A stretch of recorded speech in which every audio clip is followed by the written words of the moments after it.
Welcome back to the channel. Leicester have just lost 3-1 at the Etihad against Man City. 3 goals from Man City, 2 from Erling Haaland, and a lovely goal from outside of the area by a Stones.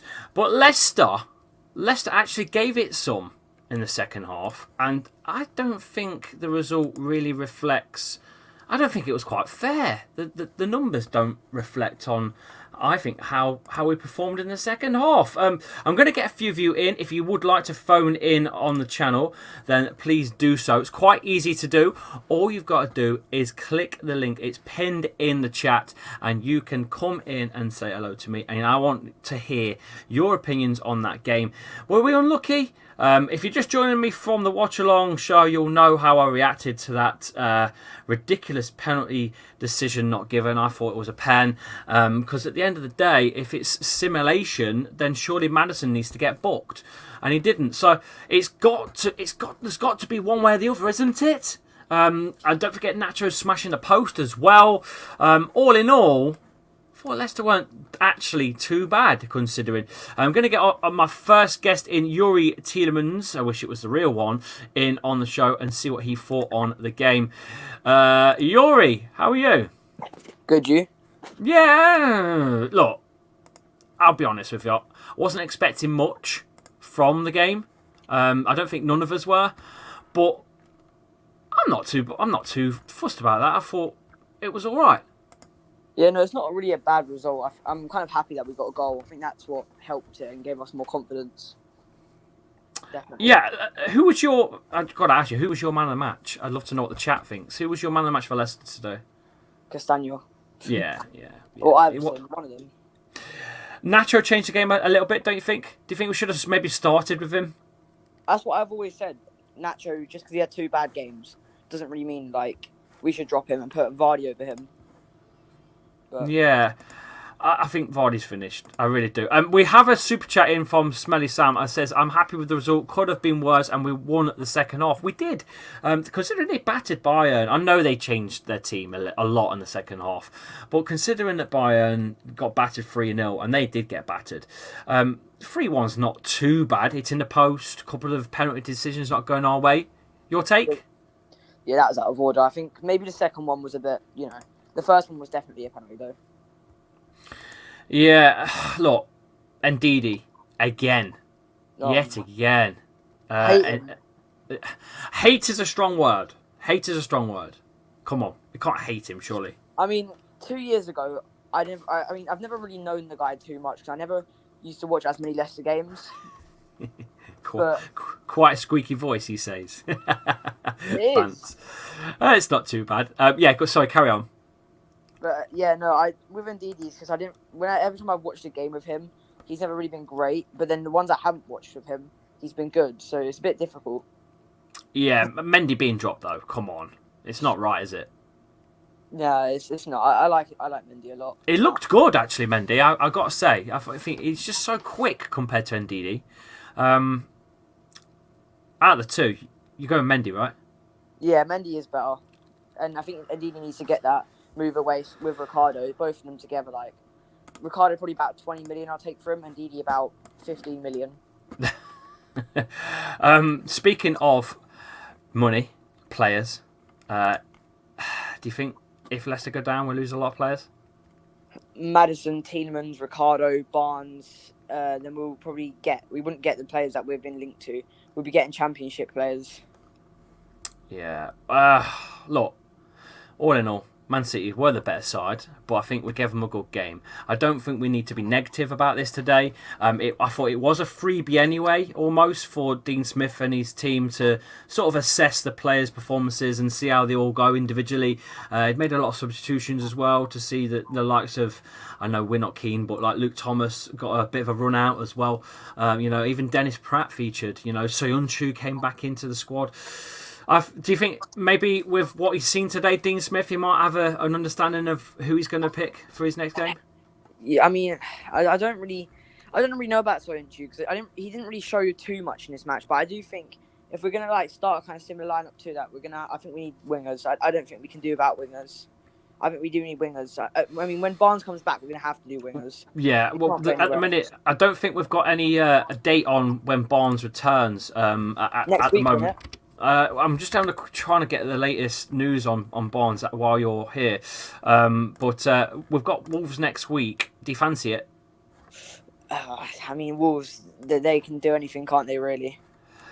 Let's see if we can get the news on Harvey Barnes while you're here. Harvey Barnes, unfortunately, we've got a couple of players missing. Harvey will be out for Saturday and is in touch and go. So it's touch and go for next Saturday. So it's 50% with a little thigh injury. Second 50%. half sub. Second half sub probably then. Yeah. Or, So it's, yeah. Okay. Well, look, thank you for coming in. I shall speak to you again. Yep. And thank you for supporting the channel and helping the chat out. And you're more than welcome to join in on the phone-in show on Thursdays or again here as well. So thank you very much for coming in, Yori. Or I don't know what your real name is, but we'll just leave you as Yori if you want. Yeah. All right, YT. I'll see you in a bit. All right. Bye. Cheers. Right, next up we've got Leicester Fox in the chat. Leicester Fox, are you all right, mate? How are you? Happy. You're happy with that? Happier with that? I mean, second half was quite better, and fuck you, that referee, VAR. Fuck you. I mean, if that's not a penalty, then what is? His hand is clearly touching, and it's not the upper part; it's the lower part. So that's clearly a handball, and that should be a penalty. Yeah, Either it should yeah. be back, right? And Yeah, I think yeah.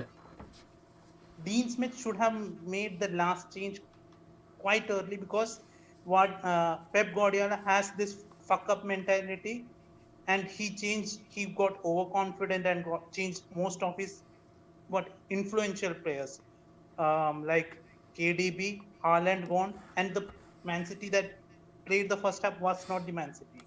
So Yeah. let's not forget that the second half is not due to us playing that well, but due to Pep's extreme fuck up. So we should have capitalized it, because if we had scored that three goals, our confidence would be at a higher level. But I'm happy. Okay. Quite. Yeah. Same. I've got to say, I thought overall we were half decent. We didn't get battered in the end, and I think we can go into the next game now with a little bit of confidence. Yes, but we should not go with the second half mentality. No, you're right. Yes. This game also second half. Yeah. I hope that Dean Smith, because if you think that Brendan Rodgers, rather than from the Brendan Rodgers ones, you could see that when Iheanacho came, there was an increase in pressure. He was not, unlike Ward, he was not staying back. Maybe it was a tactical decision, but you could see that players are pressing, and when you're pressing, you're much likely to score goal, and that's why we had Madders had a chance. Which, come on, Madders, you should have scored. He should have scored. I don't know what he was thinking going near post, but look. Otherwise, assist Iheanacho, and again Iheanacho, man, tough luck for Iheanacho, man. That post at any other chance, it's like Jones, a defender, scores a wonder goal against us. When we are having a 100% chance, it just hits the post and goes somewhere. But I've said it time and time again.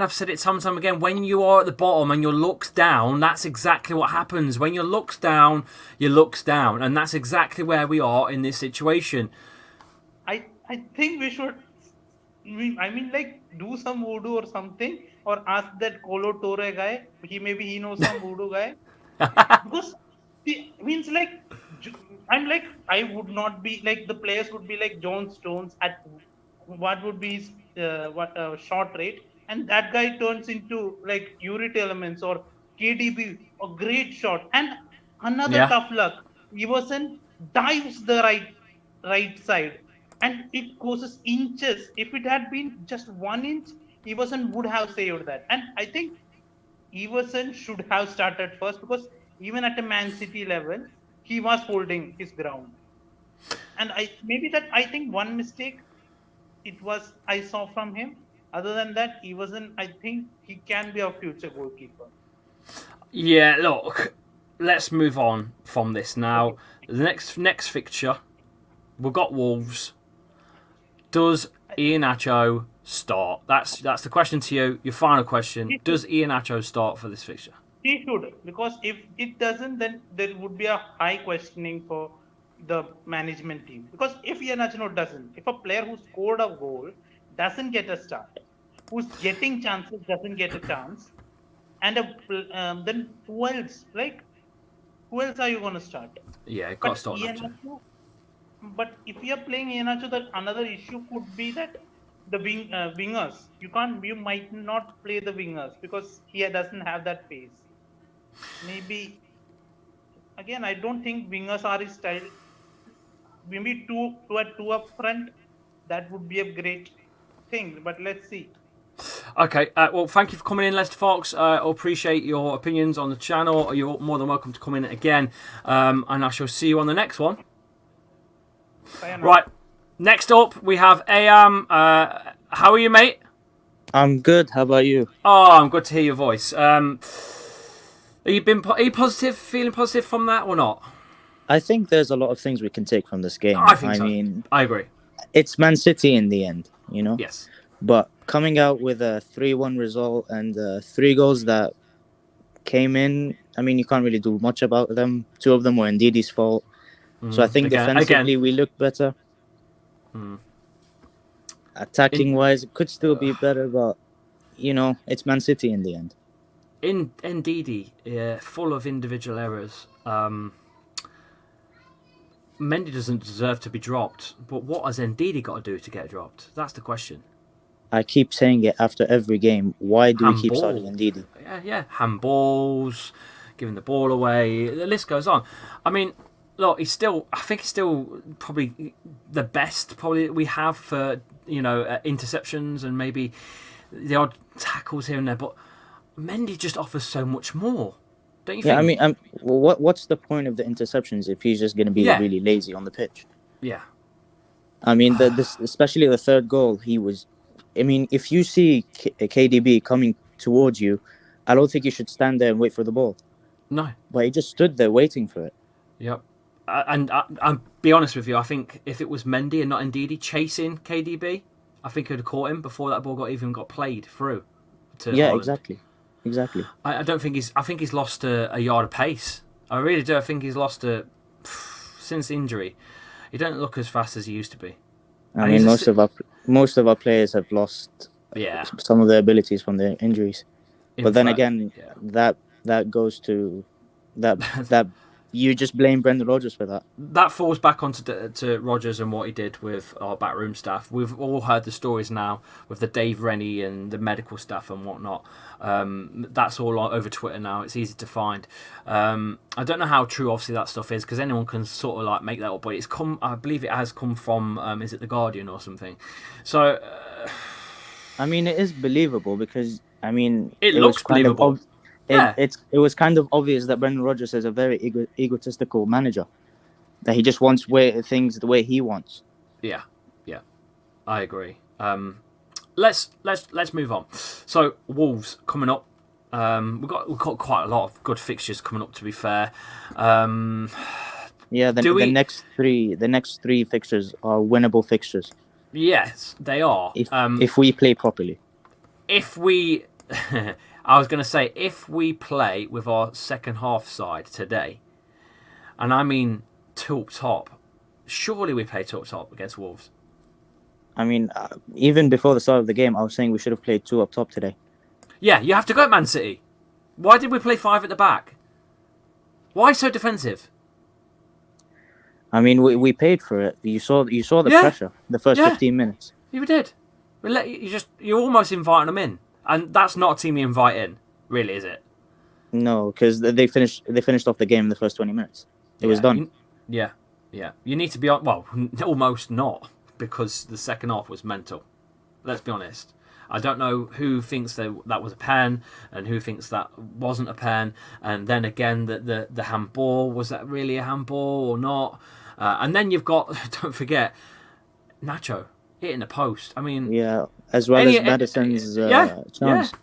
Look, I mean, the last 15 minutes of that game gave me hope.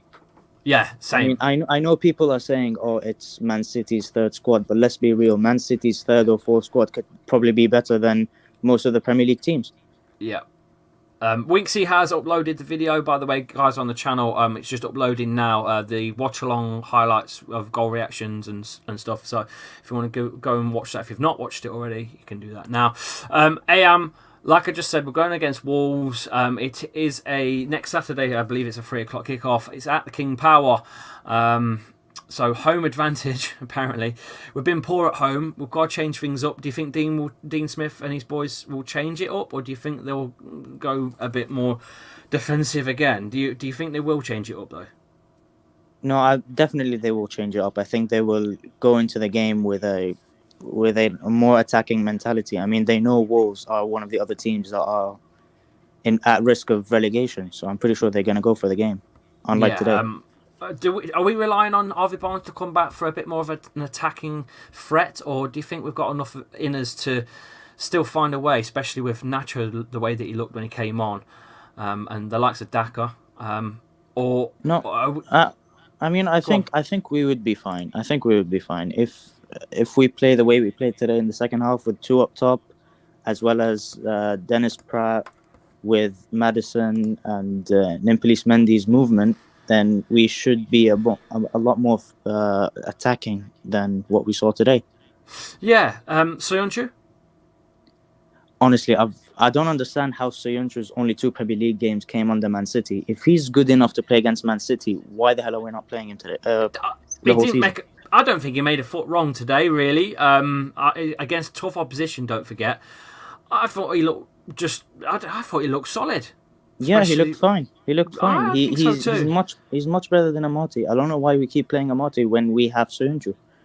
No idea. It maybe he fell out with Brendan, and the truth behind that is, it is there that he did fall out with Brendan. They did have a dispute, and once, as we've already said, arrogance of a manager comes through. You don't get a second chance with the likes of Brendan, do you? No, you don't. I mean, when you only see Madders and Ricky P thanking Brendan Rodgers, then you can tell that the squad had a fallout with the manager. Yeah. I mean, a manager that won you an FA Cup, he's been with you for 4 years or so. 100%. You'd think that they'll thank him. 100%. And don't get me wrong, I respect Brendan for what he's done at the club. I really do. But his time was to go quite a while ago. I was worried about him going and who were going to get in. I was worried about that. And my natural reaction to Dean Smith at the time was a little bit, because we'd been told Graham Potter and because we'd seen Rafa Benitez, and you get so tied into names. Like Rafa Benitez has won. He's a successful manager. Yeah. But when you look into context, is he? Because he has been relegated with Newcastle. He has gone down to the Championship. And so is Dean Smith. So there's no difference apart from the fact that he won something a longer time ago. Dean Smith brings defensive strengths with John Terry. I think they will look defensively better. In the next few games, I think you will see it. Yeah, I mean, we saw it today, considering the pressure that Man City was bringing towards us. Defensively, we were fine. Just, again, stop playing Ndidi and we'll be fine. Stop playing in NDD and we'll be fine. Before I end the show, who was your man of the match and why? Ooh, I think man of the match would go for either Castagna for the amount he ran today. His movement was great. Defensively, he was fine. But if you want to look at game changers, probably Iheanacho. Yeah, he changed the game, but again, you'd probably pick your man of the match from the people that started the game. I'm just making the poll now, actually, just to see what the guys in the chat say as well. I just want to get a varied opinion, but I said Castagna probably about the 70th minute mark, and it carried on. I'm still sticking with Castagna overall over 90, but Soyuncu's getting some votes. Nacho will do as well because he changed it when he came in. And while they're voting away, Jamie Vardy, it's a topic that I got to ask. Is he finished? I think we need to start to move on. I mean, at this point, we're only starting him mainly for nostalgia, mainly for the love that we have for him, for what he could bring. But I think his time is done. We need to accept that his age is following him. I don't think the chat are going to like it. I don't like it. I don't even think you like saying it, but I mean, I do have a different opinion. I think if we see Jamie Vardy in a 2 up top, maybe like with Iheanacho, because we saw 2 seasons ago when Vardy was sort of slow because of his injury. When you brought in Iheanacho, them two, they were just perfect. Yeah. I can't fit enough players into it. The reason why I mentioned Soyuncu because it was a returning match. That's why I put him in the poll. LCFC believer. Other is practically Maddison. There's no one else I'd really put in. But Maddison. I mean, Maddison played really well today. His passing was good. He did. That one chance he missed, I feel like people are just looking into it too much. I still think Castagna, but everyone in the chat is voting for Nacho. So theirs is Nacho, mine's Castagna, yours is Castagna. That's fine. Look, let's just take this for what it is. It was a freebie. We lost 3-1. I don't think we deserve to lose 3-1 in the end. Probably up to about the 70th minute. But look, I think we can all finish on, the Saturday night with our heads held high. It's not over yet, guys. I was down in the dumps, and I'm sure you were too, AM. But after seeing that, I think there is some fight still in this team, and I think we are going to get some results. I feel that. Yeah, hopefully. I mean, the next 3 games will be vital for us. If we could get at least 7 points from the next 3, I think we will be safe. We will be completely fine. Yeah. So the next 3 games will be the real test for Dean Smith. Yeah, it's crazy. It's almost like must-win games are Wolves, Leeds, and Everton. Okay, and then really, if you've won those 3, that's 9 points. It might put you in a safety sort of zone, but the big worry one for me is the last game of the season, West Ham. That's the biggest worry for me, is if that's a relegation fight. God. I mean, if we could build the confidence from the next 3 games, we will come into that game with full confidence. And keep in mind, we still have Liverpool, who look sort of shaky this season, and Newcastle, who just lost to Aston Villa, a team that we managed to beat this season. So it is doable. Yeah, I still have faith in this club. It's also based on a few other things as well. Tomorrow, Nottingham play Manchester United. If they somehow beat Man United tomorrow, pressure is fully on Leicester, because they'll go 30 points and they'll only be us, Everton and Southampton on 27. I mean, it's only Nottingham Forest. We'll be fine. Okay. Look, we're all in the same boat. We're all in the same battle. Last question before we end. Do we survive? Yes or no? I'm going to stay optimistic and say yes. I'm going to stay optimistic. After that performance, optimistically, I'm saying yes too. But that's it from me, guys. Thank you, everyone, for coming in. Thank you, AM, for joining in the show. As usual, mate, you're more than welcome to come in. You're more than welcome to come in at any time, mate. Just be here and I'll get you in. But I shall see you later, mate. Have a good weekend. You too. Bye-bye. Right, AM there in the chat, and obviously live as well. Look, it's been a pleasure, guys. Thank you all for coming in. The weekend is here. I am ready to go downstairs, put the kids to bed, have something to eat, and move on to the week coming up. It's going to be a tough fixture next weekend against Wolves, but look, we've got plenty of stuff to talk about in the week. We've got news, we've got injuries to catch up with, so there'll be more on the channel, so stay tuned for more. We'll be live on Thursday night, don't forget, for the phone-in show as well. We'll come up with a topic for that one, and we'll be live Monday night as well, don't forget, on the Forest Fan TV show, which is Beat the Drop. So we'll be live on that as well Monday night, with loads of the fan channels all in the drop. So make sure you tune in for Monday at 8 o'clock for a bit of banter on there. Until then, guys, I am finished and out. I shall see you all very, very soon. Take care all. Bye-bye. Have a good weekend.